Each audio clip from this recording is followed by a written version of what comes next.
خبر شامل کرتے ہیں حافظ آباد سے، جہاں پر کشمیر یکجہتی کے حوالے سے ریلی نکالی گئی ہے۔ کشمیریوں سے اظہار یکجہتی کے سلسلہ میں ڈسٹرکٹ کمپلیکس میں تقریب۔ ڈپٹی کمشنر محمد آصف رضا نے ڈسٹرکٹ کمپلیکس میں پرچم کشائی کی۔ ڈپٹی کمشنر کی قیادت میں ڈسٹرکٹ کمپلیکس سے کشمیر یکجہتی واک بھی کی گئی۔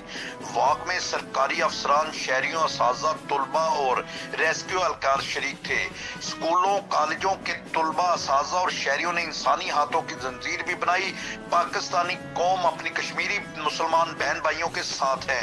ڈپٹی کمشنر محمد آصف رضا 5 فروری کشمیریوں سے اظہار یکجہتی اور تجدید عہد کا دن ہے۔